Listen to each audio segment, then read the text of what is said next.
Hello दोस्तों, कैसे हो आप लोग। मैं आज से करंट अफेयर्स भी आपके साथ शेयर करना स्टार्ट कर रहा हूं। तो इस बार अभी निर्मला सीतारमण जी ने जीएसटी की 54th मीटिंग की। इसी के कंटेक्स्ट में हम लोग आज अपना सेशन करंट अफेयर का स्टार्ट करते हैं। देखिए, जीएसटी को 2017 में स्टार्ट किया गया था। 2017 में इंट्रोड्यूस किया गया था गुड्स एंड सर्विसेज टैक्स को। ये एक इनडायरेक्ट टैक्स है।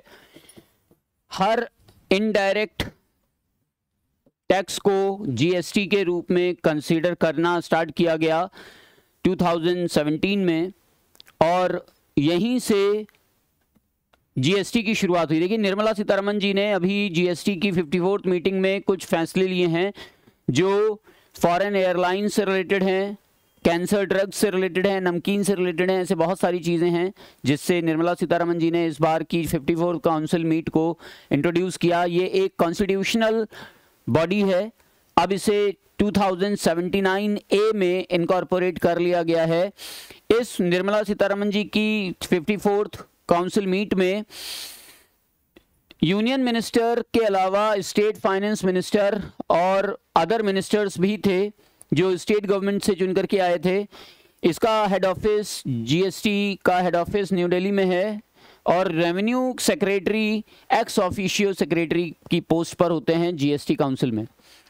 सुप्रीम कोर्ट ने अभी एक क्लियर डिसीजन दिया था कि इसकी जो रिकमेंडेशंस हैं जीएसटी की, ये मैंडेटरी नहीं है फॉलो करना, बाइंडिंग नहीं है राज्यों पर फॉलो करना। ये इसके पास एक परसुएसिव वैल्यू है। मतलब राज्य अगर चाहें तो राज्य भी जीएसटी पर अपने कानून बना सकते हैं, और अगर सेंट्रल गवर्नमेंट भी चाहे तो अपने कानून बना सकते हैं। तो ये सुप्रीम कोर्ट का डिसीजन अभी आया था। क्या डिसीजन लिए गए? तो जीएसटी लॉज पर थ्रेशोल्ड लिमिट सेट की गई। इसके अलावा जीएसटी गुड्स में बैनर फिक्स किए गए, principles that govern place of supply. तो ये सारे प्रोविजंस इस बार लिए गए हैं। How does the decisions are taken? कैसे डिसीजन लिया जाता है? काउंसिल ने अभी डिसाइड किया है कि कम से कम 50% मेंबर्स होने चाहिए, तभी जीएसटी काउंसिल की मीटिंग को फ्रूटफुल माना जाएगा। सजेशंस जो हैं 3/4 मेंबर की मेजॉरिटी में ही फाइनलाइज किया जाएगा। इसके अलावा सेंट्रल गवर्नमेंट जो है, वोट काउंट 1/3 होना चाहिए सेंट्रल गवर्नमेंट का। टोटल वोट्स जितने काउंट हुए हैं तभी इसका वेटेज स्टेट पर लागू किया जाएगा। तो ये डिसीजन फाइनलाइज हुआ है अभी हाल ही में इस बार की मीटिंग में। लास्ट मीटिंग जून 2002 में कंडक्ट कराई गई थी। हर 2 महीने पर इसकी मीटिंग होती है। तो इस 53rd मीटिंग हुई थी जून 2022 में। फर्स्ट 53rd मीटिंग हुई थी 22 जून 2024 में। अब अगली मीटिंग हुई है अगस्त 2022 को। तो अब ये 54th मीटिंग है। सुषमा स्वराज भवन में न्यू दिल्ली में इसे किया गया। इकोनॉमी के बहुत सारे क्वेश्चंस देखिए आसपास के करंट अफेयर से रिलेटेड एग्जाम से पूछे जाते हैं।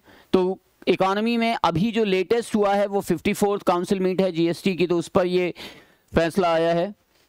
जीएसटी में हेल्थ इंश्योरेंस प्रीमियम को लेकर के बहुत बवाल मचा है दोस्तों। इस बार जो हेल्थ इंश्योरेंस प्रीमियम है उसमें हम लोग जो टैक्स पे करते हैं ऑनलाइन, ये ऑनलाइन टैक्स पे करने पर 2000 रुपये या उससे ऊपर पर रिलीफ दिया गया है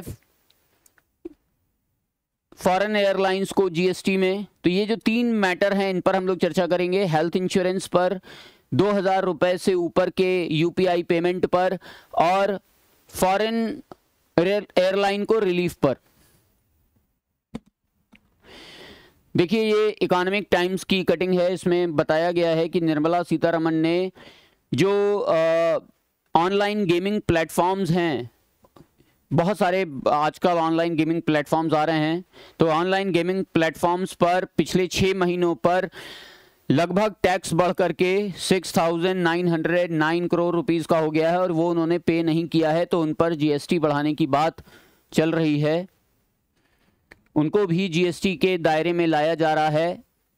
कैंसर ड्रग्स जो हैं, ये कैंसर ड्रग्स भी अब जीएसटी के दायरे में लाई जाएंगी, ऐसा जीएसटी काउंसिल ने डिसाइड किया है।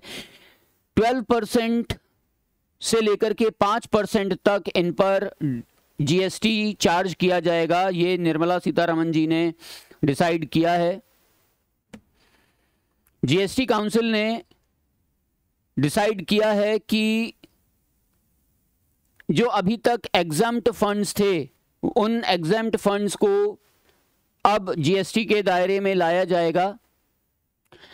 ग्रुप ऑफ मीटिंग जीओएम कहलाती है जीएसटी की, तो हेल्थ इंश्योरेंस पर अब जीएसटी को लागू किया जाएगा। अक्टूबर एंड से हेल्थ इंश्योरेंस पर भी जीएसटी एप्लीकेबल होगा। बिहार के जो डेप्यूटी चीफ मिनिस्टर हैं सम्राट चौधरी, इन्होंने अपनी अध्यक्षता में ग्रुप ऑफ मेंबर्स की मीटिंग में ये डिसीजन लिया। इसका जो रेवेन्यू है लगभग 21,256 करोड़ रुपीस इस प्रोसीजर से गेन करने का इस फाइनेंशियल ईयर में टारगेट रखा गया है। तो अपोजिशन ने विरोध करना भी स्टार्ट किया। अपोजिशन तो ऑब्वियसली विरोध करेगा ही करेगा, तो अपोजिशन ने इसे टैक्स टेररिज्म का नाम दे दिया है। फॉरेन एयरलाइंस को हालांकि रिलीफ दिया गया है। देखिए, पिछले सेशन में हम लोगों ने डिस्कस किया था कि निर्मला सीतारमण जी ने जीएसटी बढ़ा दिया था फॉरेन एयरलाइंस पर, जिसकी वजह से फॉरेन एयरलाइंस ने बहुत ज़्यादा विरोध करना स्टार्ट किया था। तो इस बार की मीटिंग में फॉरेन एयरलाइंस को टैक्स एग्जम्पशन दिया गया है, उन्हें कहीं कोई टैक्स पे नहीं करना है। ये जो कार की सीट्स हैं, इन कार की सीट्स पर भी टैक्स को बढ़ा दिया गया है। डिमांड की जा रही थी, मांग की जा रही थी कि अगर जो मोटरसाइकिल चलाने वाला बंदा है, जो मोटरसाइकिल चला रहा है वो लोअर मॉडरेट क्लास से आता है, जबकि जो कार चलाते हैं वो एलीट क्लास से आते हैं, तो कार की सीट का जो कवर है वो उस पर केवल 18% जीएसटी आप ले रहे हो, और जो बाइक वाला बंदा है उस पर आप 28% का ले रहे हो। तो इस वजह से बाइक की सीट का जीएसटी कम किया जाए। लेकिन इन्होंने क्या किया कि बाइक की सीट का जीएसटी तो उतना ही रहने दिया, कार की सीट का जीएसटी भी बढ़ा दिया, 18 से बढ़ा करके 28% कर दिया गया है। ऑनलाइन ट्रांजैक्शन यूपीआई पर अब हमें पेमेंट करना पड़ सकता है जीएसटी, जो 2000 से कम के ट्रांजैक्शन हैं। देखिए, ज़्यादातर लोग जो मिडिल क्लास से आते हैं वो यूपीआई ट्रांजैक्शन करते हैं और उनके यूपीआई ट्रांजैक्शन 2000 से कम के ही होते हैं। अगर 2000 से कम के हर ट्रांजैक्शन पर इन्होंने यूपीआई ट्रांजैक्शन पर इन्होंने जीएसटी वसूलना स्टार्ट कर दिया, तो फिर बहुत हैवी अमाउंट में जीएसटी कलेक्शन स्टार्ट हो जाएगा और वहीं पर बहुत ज़्यादा विरोध भी गवर्नमेंट का होना स्टार्ट हो सकता है। फिलहाल हम लोग देख ही चुके हैं कि गवर्नमेंट जब भी कोई डिसीजन लेती है तो ऑल ऑफ अ सडन लेती है। जैसे हम लोगों ने देखा था कि 2000 के जीएसटी से पहले, 2016 से पहले जीएसटी 2017 में आया है, तो डीमोनेटाइजेशन स्टार्ट हुआ था, 500 और 1000 रुपए के नोट उन्होंने बंद कर दिए थे। तो वैसे ही कहीं कोई decision all of a sudden ना ले लें। ग्रुप ऑफ मेंबर्स की मीटिंग में सेस पर ये डिसीजन, सेस होता है टैक्स ऑन टैक्स, तो टैक्स ऑन टैक्स पर जीएसटी जो है अब इंट्रोड्यूस किया जा सकता है। मार्च 2026 में ये प्रपोजल आ सकता है।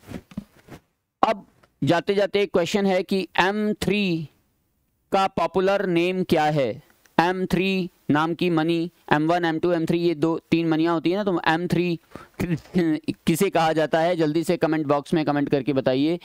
तो हम लोग आज इतना ही रखते हैं। जय हिंद, जय भारत।